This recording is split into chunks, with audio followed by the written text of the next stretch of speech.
Welcome to The Contrarians and to another episode in our series, Fix This Album. Andrew Holloran is here tonight, and we are looking at the U2 album, Pop. Can this be fixed? Well, we'll see. Here we go.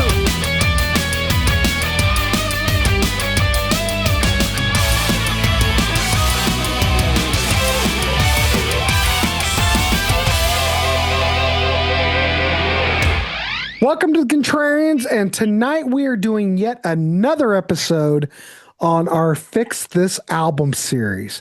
I want to welcome Andrew here tonight. Ladies and gentlemen, this may set the internet on fire, but we are going to try to fix the album U2 Pop. Now, this album came out in 1997, often seen as a polarizing album among the fan base. Some people look at it as one of their weaker efforts. I mean, it could be massive. It could also be thought of a record that's also thought of being ambitious. A lot of the critics that weighed in at the time called it inferior. Because there's quite a bit, there's a lot of dance influences, a lot of electronics. It seems like it's a little bit departure. I don't know. Andrew, before we start to fix this record, what are your thoughts on U2 Pop? So obviously I'm a massive U2 fan. Pop, I think, is a misstep. It's not a completely terrible album, and it is fixable. But the problem with it is that, one, it suffers from 90s-ism, where it's way too long because it's CD era. They actually released it on vinyl as a double. I had it at the same time. Andrew, yeah. I bought that damn thing on vinyl. It was a two-record set. And the problem with that is, if it's 1985 instead of 1997, half those songs don't make it on here. There's no reason for Playboy Mansion to be on any U2 album.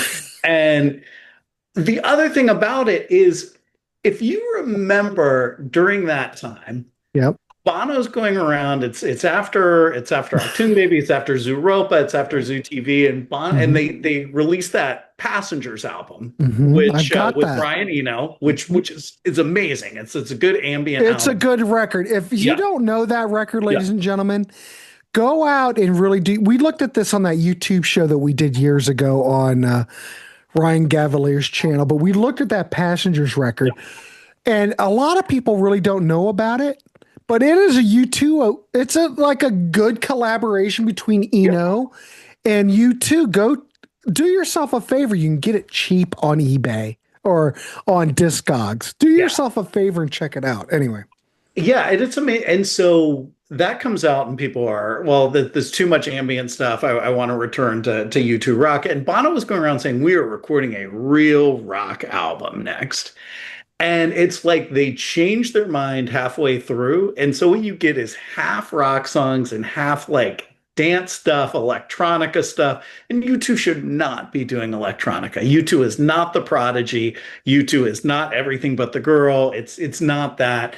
And the production is also terrible. I can't stand the production on this album. It's mostly, I don't know if it's Howie B and Flood or both of them. But especially when you're used to Eno and Lanois producing U2, it's not good. It doesn't sound good. I appreciate the trying to do something different. And again, this album is not without its gems, but the thing is, though, I mean, they have Flood on this record. I love what Flood brings to most artists. As an engineer, he's great. Yeah, but what he did with Smashing Pumpkins, Suzanne Vega. He's the engineer for my favorite album of all time is Unforgettable Fire. And Flood is the engineer for that album. So I like Flood. He shouldn't be in the producer's chair, though. And Howie B should definitely not. But he's in the producer's chair for Smashing Pumpkins, and it's freaking phenomenal. Which Smashing Pumpkins album is he doing? Siamese, not Siamese Dream, but oh my God, the one after Melancholy. He's everywhere in the mid 90s. Well, that was his era, but I love what he brings to the table. Now, maybe with U2, maybe he's not the right choice, though. But we're going to get to that. Yeah. Yeah, U2 needs someone who can appreciate the fact that the Edge is not a standard guitarist, that he's more like creating sounds. U2 needs someone that understands ambient music and creating atmosphere. And that's why Eno was such a good pick for them. Yeah. Well, I think Steve Lillywhite knew what to do with him as well. He did, but that's more when I mean, they're doing more just kind of post-punk music, but Steve Lillywhite understood, especially in like October, that you can get a more atmospheric ambient sound out of U2 than you can like The Alarm or something like that. That But I U2's, think different. War with Yeah, Steve Drowning Lillywhite, Man. to Yeah, me, just between us girls here tonight, yeah. ladies and gentlemen, that's their crowning achievement. Now, Andrew's not going to see that, but I think I'm War not. Yeah, encompassed everything. It's raw, the songwriting's there. It doesn't feel like the tracks are like, there's a lot of room on War. Um, I just think that that's the pinnacle, but whatever. I I hear it I differently. love the album War, but Unforgettable Fire is when they truly get transcendent. Imagine Unforgettable Fire comes out in 74 instead of 84. U2's there with like Roxy Music and all of these art rock bands. Hmm. Because that's the type of music it is. And because it comes out in 84, it gets lumped in with, post-punk and new wave and things like that. But it Right. really is an art rock album. All right, I'll give you that. I'm not a big fan.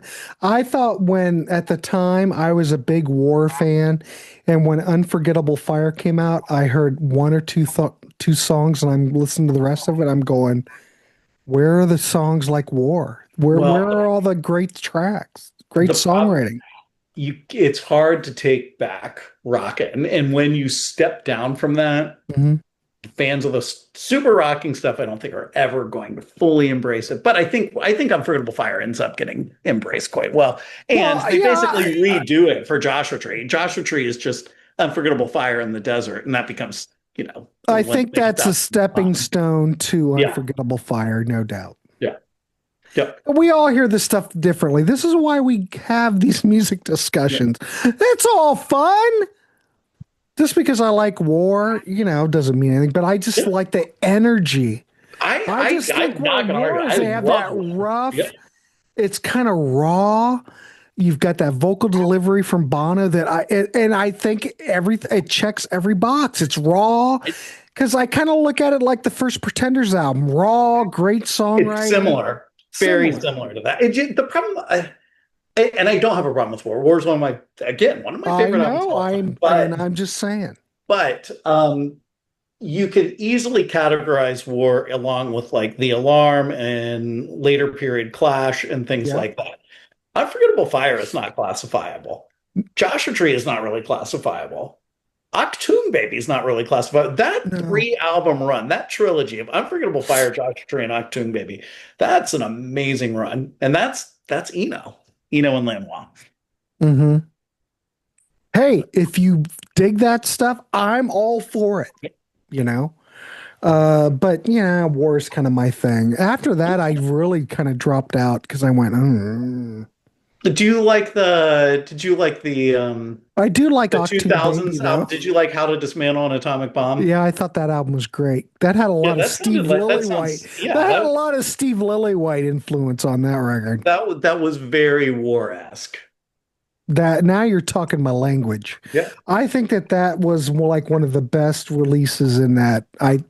We looked at that on that show, and I yes, 100% Did love it. you hear the redone version that they put out last year at Record Store Day? It was How to No, Reassemble an Atomic Bomb with all the outtakes that they redid. well, It's that's kind worth of a a cool listen. idea. I didn't Yeah. hear it though. Yeah, it's worth a listen. Yeah, but I think that of the later period U2 albums, I think How to Dismantle is a great record. It's a great I like record. No Line on the Horizon, but no one else likes that. But Well, I don't really have any issue. I think there's some really great stuff on that later period yeah, that people do not give it a chance. no. They don't give it any notoriety. They just kind of pretend it never happened. But look at Andrew. Let's be honest. Bands have a moment. You can't always ride the wave for the entire career.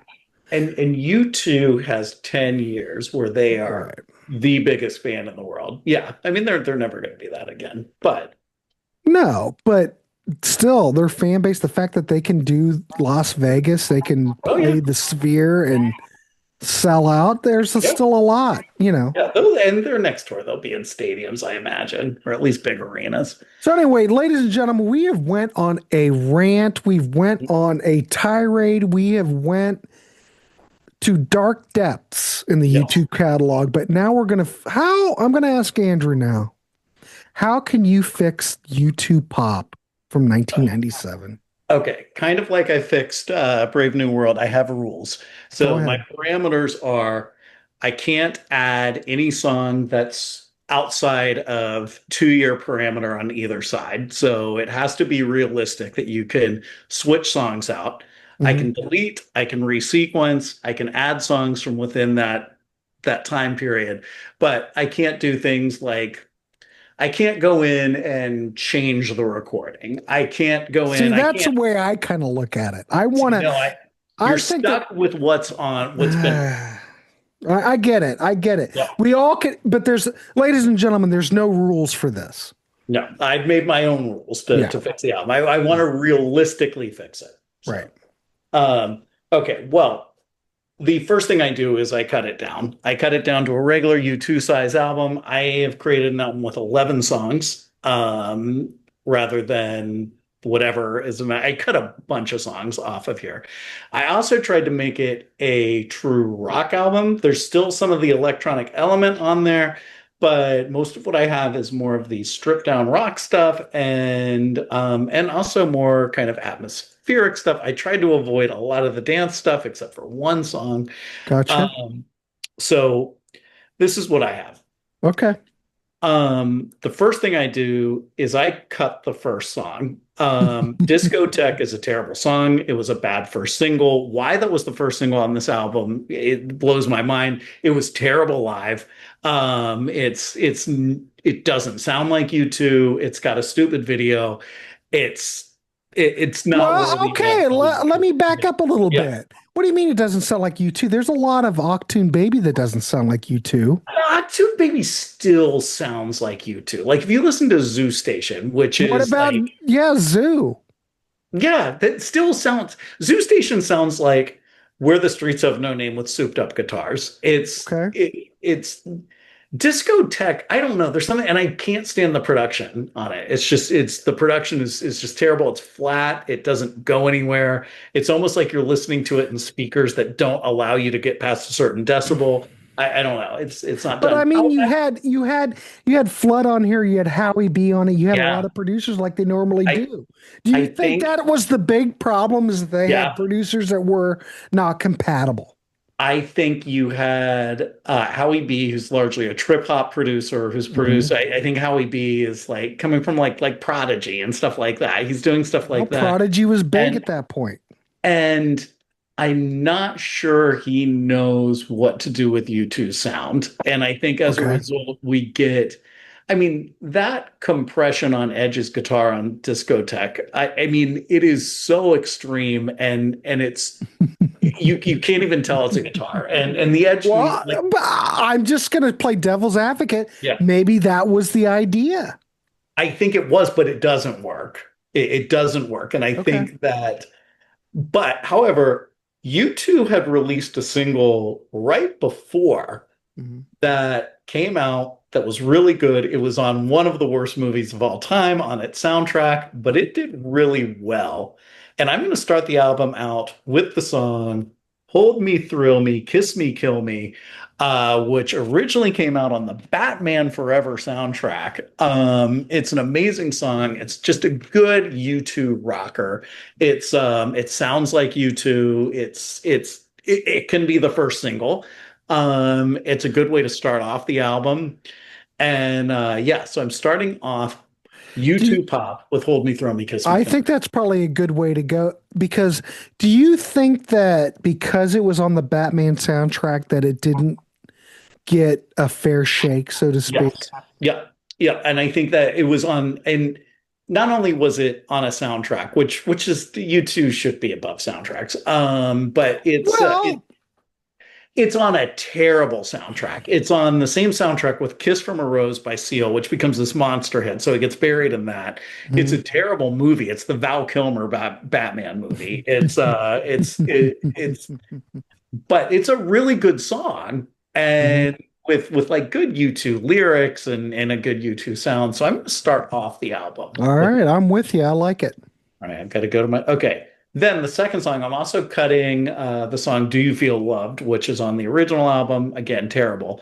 But I'm going to go with what the B-side of Discotheque was a song called "Holy Joe." It was on the B-side of the single. You probably don't know it, but it just sounds like a good rock and U2 song. It would fit in well after Hold Me, Thrill Me, Kiss Me, Kill Me. When I first got the single for Discotheque when it came out, I heard Holy Joe and I was like, oh, good. This will be thinking it would be on the album and thinking it Mhm. bode well for the album. But unfortunately, it didn't make the album. So I'm putting Holy Joe on as the second song. All right.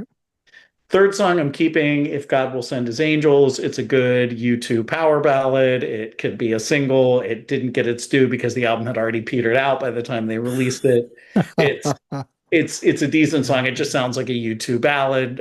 It's the one on the album. It's the, you know, it's that typical U2 slow song, but it's a good one.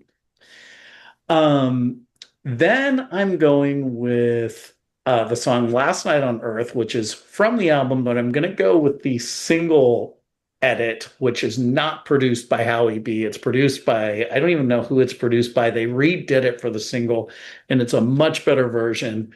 So I'm going Last Night on Earth, which was actually a single, but again, didn't go anywhere because Mhm. none of the singles really went anywhere on this album. I don't mean to laugh, but yeah, Yeah. I know what you're saying. Yeah. Yeah, I mean, especially you're following up U2 at their peak. You're following up Zoo Yeah. TV and all of that. And none of these singles do Big anything. record, big Yeah. record. Um, so then okay, then I'm gonna go with Staring at the Sun, which was also a single that didn't go anywhere, but it's a decent song. However, I'm using the version they put out for their greatest hits 1990 to 2000, which is the Mike Hedges mix, which corrects some of the production problems of it. It sounds a little bit more acousticy. It's fine. Then I'm gonna end side one with a song from the Passengers album. It's the song Your Blue Room, which is this just Eno drenched ballad. It's an amazing song, one of the best songs on Passengers. It would actually be the best song off this album, and that's how we're going to end out side one. It's epic. It's that dangerous U2. It's be a good way to end side one. And still fits within the parameters of my rule because Passengers comes out about the same time. Yeah. All right, we flip the record over. We go to side two. Side two starts with the song Mofo, which is the only kind of electronica song I'm keeping on the album. Mofo is a pretty good song. It rocks. It's how they actually started the show, the tour. It's good. It's angry. Good lyrics. Angry Bono is the best Bono. Mhm. So it's good. Um, then we go to the song Gone, which is another kind of rocker on the album. I'm also using the Mike Hedges mix from the Greatest Hits album because Love again, Mike. Love yeah, Mike. yep, it corrects the production problems. Then we're gonna go with the song If You Wear That Velvet Dress, which is a creepy, eerie, slow song towards the end of pop. Uh, it's well done. It sounds like U2, even though it's a Howie B production. It's a decent one. Um, then we're going to go towards the end of the album. We're going to go Please, the song Please, which again was a single. It's a great underrated U2 song, but it's underrated because the version on the album is absolutely screwed up. The production is bad. The band themselves say that it was rushed and unfinished. So We're gonna talk about that. okay, they redid it for the single. So I'm putting the single version on here, which blows the original out of the water. And then we're going to end the album the same way the actual album ends with "Wake Up Dead Man," which is a great song, but it's a great song because it's actually a Zooropa outtake, which probably should have made the album Zooropa, but they held off on it because they thought it was a little too gothic. But they did put it on this, and it's a really good song, and it's a good way to end the album. So Just to recap, Hold Me, Throw Me, Kiss Me, Kill Me, followed by Holy Joe, followed by If God Will Send His Angels, followed by Last Night on Earth, followed by Staring at the Sun, followed by Your Blue Room, flip the album over, Mofo, then Gone, then If You Wear That Velvet Dress, then Please, then Wake Up Dead Man. And if you do that, you have a classic U2 album.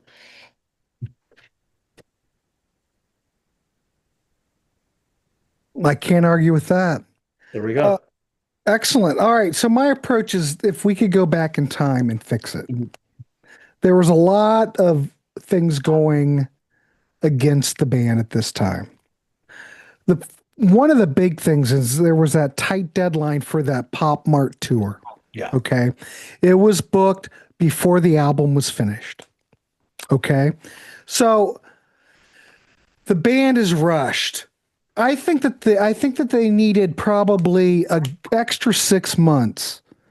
Now, think about it when we're in the 90s here. And you know, it's not like the 80s where you recorded an album in a week and a half. You know, all these bands kind of got used to working in the studio. And I think that they felt rushed on this. I think they needed an extra 6 months. I think Bono was actually writing lyrics in the studio at this point.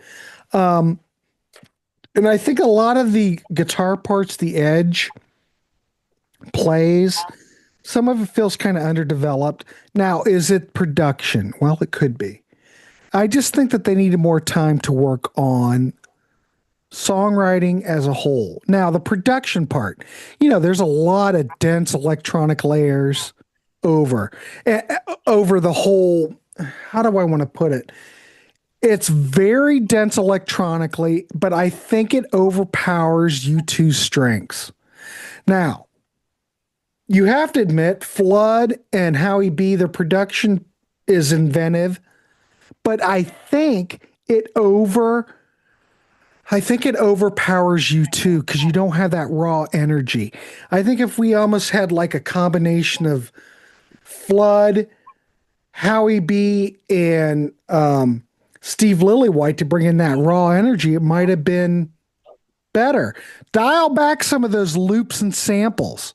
Because, you know, let's be honest, a lot of those loops and samples it's gonna date the record.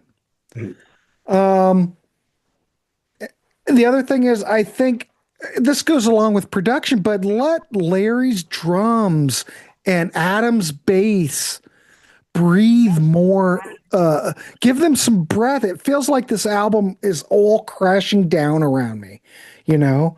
I don't mind them being experimental. Look at Octoon Baby. They were experimental there, and my God, it worked out well.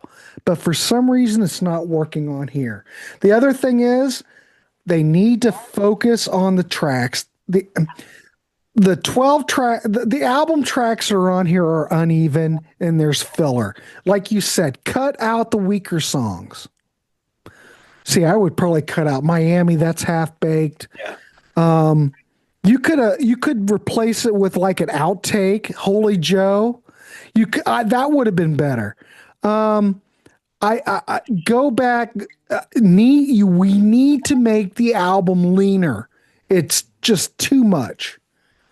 What else? I think we need to probably rethink the singles too. Think about it. You mentioned Discotheque. That single alienated fans. They think about it. A lot of the fans were expecting classic U2. This is not. This is not classic U2. Maybe we should have used "Staring at the Sun" or "Gone." I don't know. At least it's more melodic. I agree with you, Andrew. Discotheque was not a way to start this out. And I think that maybe the band needed to be more involved in post-production because I think, you know, Bono and Edge kind of dominated the studio at this time, and it kind of sidelined Larry and Adam. I think if the rhythm section had more input, I think it could have probably promoted more of an organic feel, you know. I just think that do you think that this was maybe an album that was dominated by Bono and The Edge? And flood? I don't know. How do you look at this as a group album? It's almost kind of like a, I don't want to say the Beatles' White Album. Well, I'm going to go and say it. It's kind of like the Beatles' White Album, but I just don't think Larry and Adam had enough, say in the whole project. That's the way when I listen to it, that's how I feel it. I totally agree. And you remember Larry and Adam have a hit right before that with the Mission Impossible soundtrack. Mm-hmm. That Mission Impossible theme song is Larry and Adam. They actually do very well at charts. And so I'm not sure why they're put in the back seat, but I'm not sure it's Bono and Edge. I think don't you're know. I absolutely have right. no idea. I just I think they got rushed. And I think there's someone pushing them into, U2 can go industrial, like Achtung Baby and Zooropa. It's hard for U2 to go electronica. It doesn't. But is it such a stretch though? It is. It is be because honest. How is it a difference. stretch? Because it's the difference between Nine Inch Nails and the Prodigy. U2 can do Nine Inch Nails. It can't do the Prodigy. It doesn't work. And Bowie was trying the same thing. Remember Earthling? Yeah. And everyone was trying to do that about the same time, and it just was not. I don't know. It just didn't fit. And yeah, those loops. I don't. You lose out not just on the rhythm. You lose out on the edge. I mean, you don't. This is not a good edge-driven album, and I mean, it's. And I think you're absolutely right. I think it was rushed. I think that they booked the tour. They wanted to do a tour that would compete with Zoo TV in terms of the size and scale. And they had booked it to make sure they could get all those stadiums. And then they were like, all right, we were going to do this rock album. We just don't have the songs written. So it was like, okay, Howie B's going to come in and fashion together a bunch of like trip hop songs. And that's what we're going to do. And I don't think, I think that's why it suffers. But I think you could cut it down. Do you think, I'm going to throw this out there because I just thought about it. Do you think that this, considering the last two records were very successful, this wasn't so successful? Do you think that this turned off hardcore U2 the hardcore U2 fan base? I think so. Do you think that, I don't think anything really ever returned like it was. I think you have a lot of 80s U2 fans. Martin actually described it once. I think it was on History of Five Songs. He's called it noisy U2. When it became noisy U2. And I think that's the impression. And I think what happened is that ends up tainting the previous two albums, because then people start throwing Zooropa in with this, which Zooropa is nothing like this. Zooropa sounds like a U2 album. And and I think that happens. But I just think it was a mistake. What they should have done, if they had the tour booked, do a tour supporting Passengers. Just say, okay, we'll release this album when it's finished.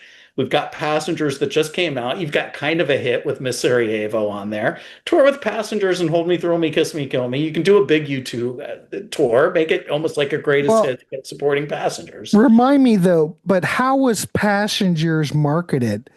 I can't remember. I've got it, but I can't. I'm trying to think of the side of the CD. What does it say? It says it's called Passengers is the band. The album is called Original Soundtrack. But they didn't use U2 at all. So people were listening. How do we know?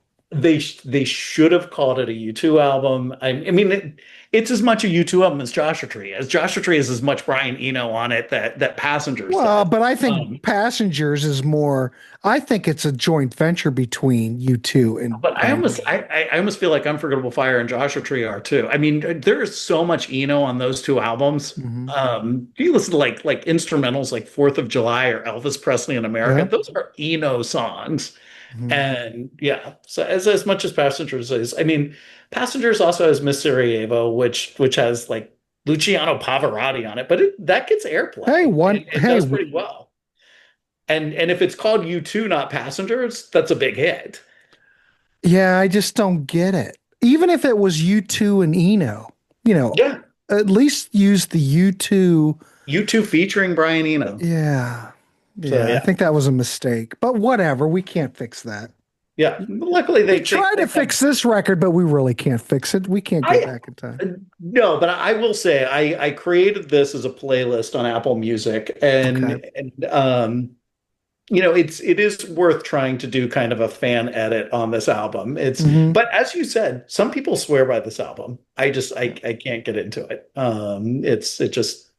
It's I don't know. They bring it back with the next album. Next album's All That You Can't Leave Behind. It That's a becomes, good record. yeah, it's kind of a Well, return to form. they figured that this didn't work, so they're going to Yeah, go, well, we need to go back to, yeah, we need to reevaluate what's going yeah, on. Maybe we yeah, just got a little bit too far out.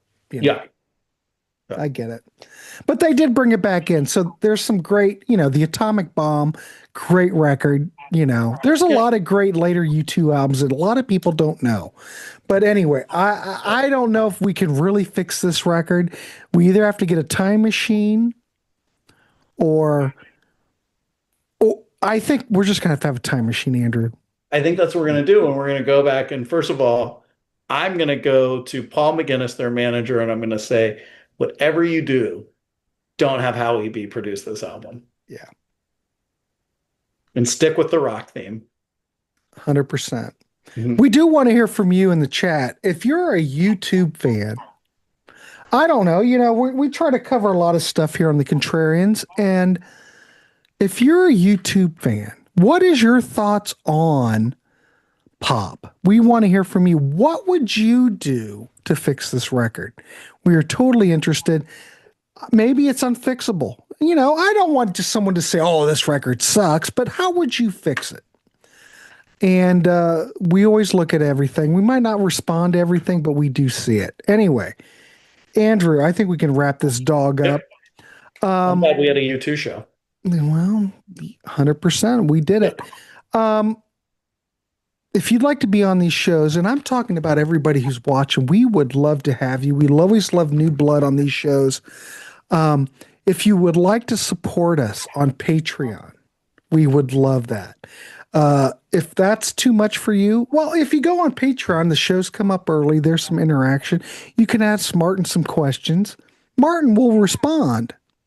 But if that's too much, I mean, you can go down to the link below. We also have a Ko-fi. Buy us a pint or a cup of coffee. We'd appreciate that. We also take donations. But you know what? In the Contrarians, we're just here just to talk music, and that's all that matters. So please like and subscribe at least. We aren't going anywhere. There's more content on the way.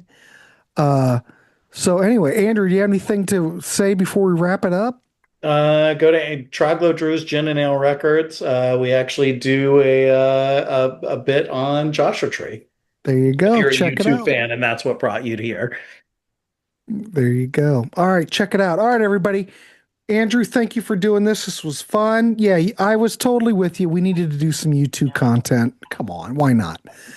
All right, everybody. We will see you on the next one. What's next on the Contrarians? I don't know, but Martin has been cranking out some videos, so I think we'll see something tomorrow or the next day. And I'm not sure when I'm putting this up, but I've got a show before this I need to put up. Anyway, we will see you. Thanks, Andrew. Everybody, we'll see you on the next.